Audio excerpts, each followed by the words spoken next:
Madame, Monsieur Yaorana et bienvenue dans votre journal de ce midi. Et si vous êtes à table, on vous souhaite un très bon appétit à tous.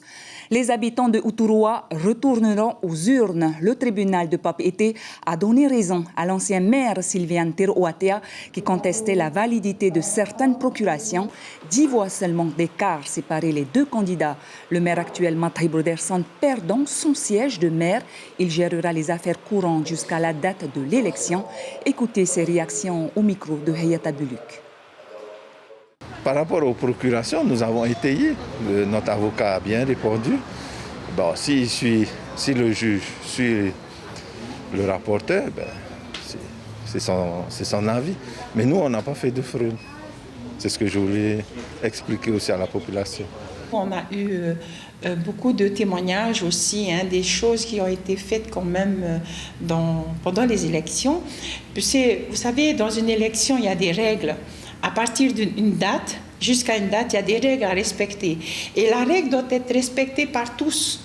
Et c'est la première fois que je subis une élection à Uturoa où les règles sont bafouées.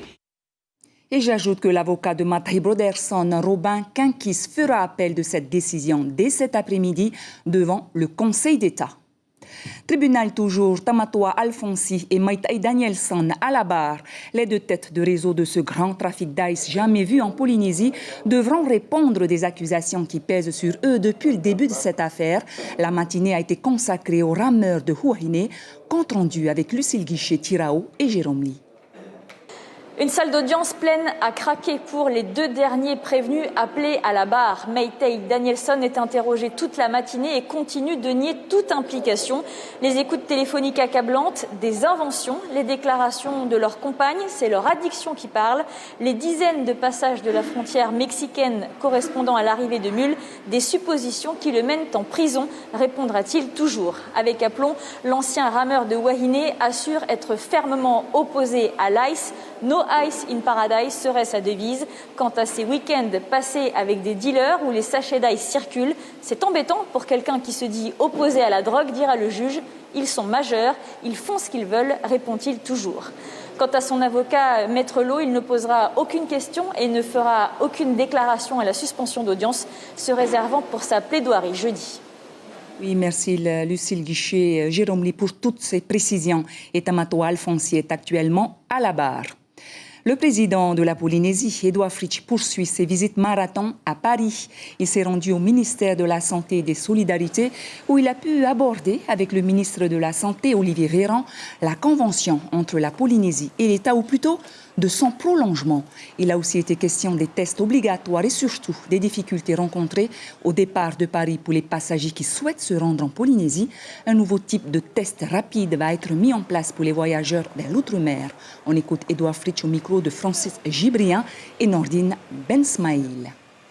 Pour les personnes qui auront eu des difficultés à obtenir leur résultat du J-3, du test de J-3, puissent passer ce test rapide à l'aéroport antigénique qui sera mis en place pour les vols à destination de l'outre-mer.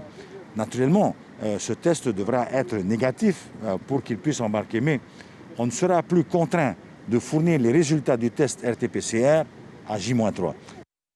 Retour au Fénois, tout ce mois-ci, c'est Octobre Rose, autrement dit, un mois consacré à la sensibilisation autour des cancers du sein.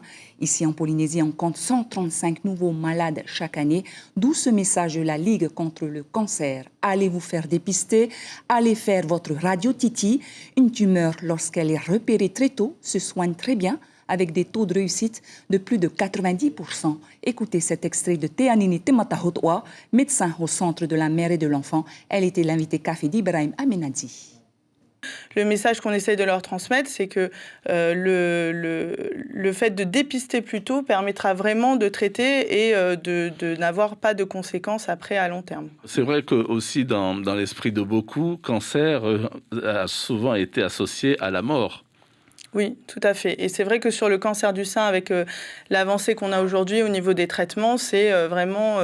alors, je ne vais pas dire plus du tout le cas, ce serait faux de dire ça, mais la mortalité a diminué et on est sur maintenant des traitements qui marchent. On est sur ce qu'on appelle la survie à 5 ans qui est quand c'est détecté à un stade précoce qui est proche de 99% quand on détecte très très tôt et qu'on traite très tôt. Donc voilà, donc c'est vraiment quelque chose qui n'est plus systématique aujourd'hui et surtout dans le cancer du sein où les traitements ont fait de belles avancées. Oui, on ne répétera jamais assez. Allez faire votre radio Titi. C'est gratuit à partir de 50 ans. La Nouvelle-Zélande a de nouveau battu le coronavirus. C'est du moins l'avis de sa première ministre. En tout cas, Jacinda Ardern a annoncé la levée des restrictions à Auckland, la principale ville du pays qui abritait le dernier cluster national. La Nouvelle-Zélande est désormais uniformément en alerte de niveau 1. Reportage.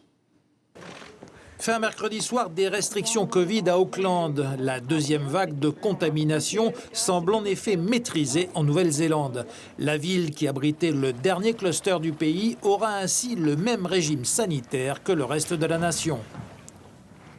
Il n'y a eu aucun nouveau cas dans ce cluster depuis 10 jours. Il y a maintenant 95% de chances que le cluster soit éliminé. Comme nous sommes de nouveau réunis en tant que pays au niveau d'alerte 1, nous pouvons une fois de plus être fiers d'avoir réussi à atteindre ce niveau ensemble. Le Covid sera parmi nous pendant de nombreux mois, mais nous devrions quand même mettre ces progrès en avant. Un succès contre le coronavirus qui tombe à point pour la Première ministre, déjà favorite des élections législatives du 17 octobre prochain grâce à sa gestion de l'épidémie. Les restrictions exaspéraient une partie de la population d'Auckland qui avait manifesté dans la rue. Désormais, dans la ville, les rassemblements ne seront plus limités à 100 personnes et la distanciation physique ne s'appliquera plus dans les bars et restaurants. C'est la fin de votre journal. Merci beaucoup de l'avoir suivi. Vous aurez le plaisir de retrouver Chiquita Teiva Daruzes pour votre journal de ce soir à 19h. Tout de suite, votre VA.